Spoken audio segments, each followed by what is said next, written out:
वैसे तो हर तरह के इंश्योरेंस में झोल होता है, लेकिन आज मैं स्पेसिफिकली हेल्थ इंश्योरेंस के बारे में बात करूंगा। कैसे ये लोग हमारा काट रहे हैं और बेवकूफ बना रहे हैं। आजादी के बाद से ही लोगों का हेल्थ का जिम्मा सरकार का था, लेकिन सरकार ने भी इस चीज से अपना पल्ला झाड़ लिया और लोगों की हेल्थ को प्राइवेट हाथों में देकर अपने कंधे का बोझ उतार लिया। सरकार चाहे जिस मर्जी की हो, इन्होंने टैक्स तो हमसे भर भर के लिया, लेकिन हेल्थ सिस्टम में कोई भी सुधार नहीं किया, जिसका नतीजा लोगों को इंश्योरेंस माफिया के रूप में मिला। कहते हैं कि एक मिडिल क्लास फैमिली गरीबी रेखा से नीचे आने के लिए सिर्फ एक हॉस्पिटल बिल से दूर होती है, और ये बात सही भी है। अगर फैमिली के किसी मेंबर को हॉस्पिटल में एडमिट होना पड़ जाए, एक सर्जरी करानी पड़ जाए, तो पूरी फैमिली कर्जे के नीचे दब जाती है। और इसी बात के डर से लोग हेल्थ इंश्योरेंस लेते हैं। देखिए, हेल्थ इंश्योरेंस का रिटर्न तो कभी मिलता नहीं है, साल दर साल निकलते जाते हैं और आप इनका प्रीमियम भरते रहते हैं। आगे चलकर कभी फैमिली में कोई बीमार हुआ तब जाकर ये यूज में आता है, लेकिन अब यही प्रीमियम लोगों को इकोनॉमिकली बीमार कर रहे हैं। The insurance regulatory and development authority of India की लेटेस्ट रिपोर्ट ये कहती है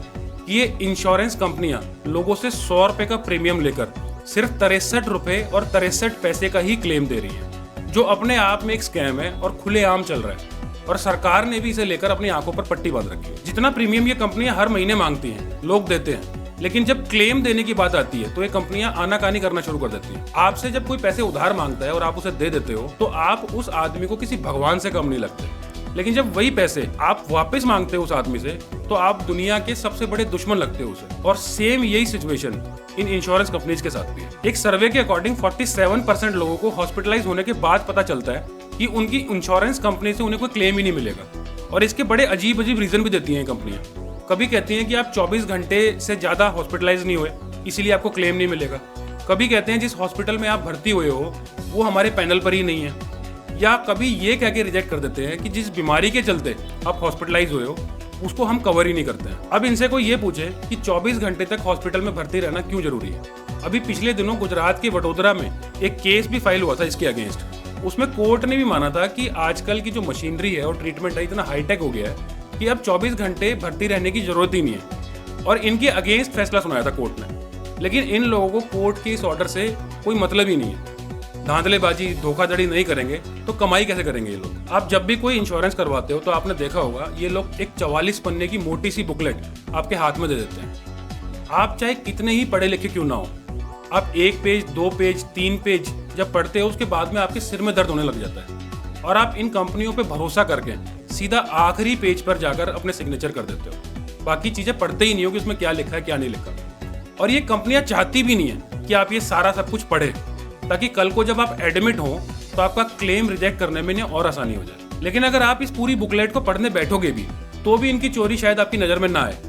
कौन सी बीमारी को ये कवर करेंगे, कौन सी को नहीं कवर करेंगे, ये कहीं किसी कोने में बहुत छोटा छोटा सा लिखते हैं, जिस पर हम सबकी नजर जाती ही नहीं है। बिल्कुल सेम उस तरह जैसे किसी बिस्किट के पैकेट पर या किसी कोल्ड ड्रिंक पर एक साइड में छोटा सा किसी कोने में लिखा होता है एडेड शुगर, जिसका किसी के ऊपर भी ध्यान जाता ही नहीं है। सेम वैसा ही हाल इन इंश्योरेंस कंपनीज का भी है। और ये हाल तब है जब इंडिया में ट्रीटमेंट का इन्फ्लेशन पूरे एशिया में सबसे ज्यादा है। इंडिया में इसका रेट 14%, चाइना में 12%, वियतनाम में 10%, इंडोनेशिया में 10% और फिलीपींस में ये 8% है। डेंगू का जो इलाज आज से 4 साल पहले सिर्फ 32,000 रुपए में हो जाता था, आज उसका इलाज 64,000 में होता है।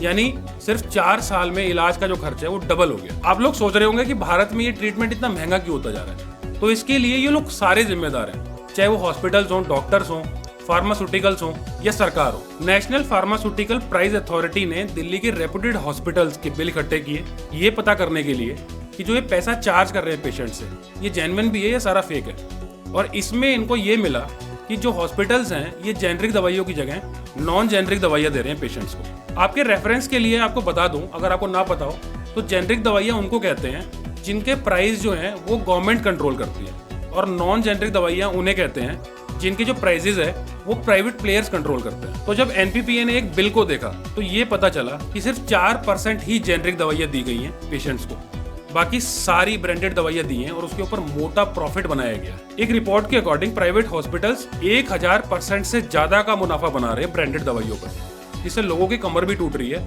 और सरकार अपनी आंखों पर पट्टी बांधे बैठी। दवाइयों पर, ट्रीटमेंट पर, इन सब पर तो जीएसटी ले ही रही थी सरकार, लेकिन इससे भी इनका पेट नहीं भरा, तो हेल्थ इंश्योरेंस पर भी 18% लगा दिया, जिससे जो हेल्थ इंश्योरेंस है वो और महंगा हो गया। पिछले 3 साल की अगर बात करूं तो सरकार 24,000 करोड़ से ज्यादा का जीएसटी ले चुकी है हेल्थ इंश्योरेंस पर, जिसको भारत की आम पब्लिक ने भरा है। और बदले में लोगों को क्या मिला?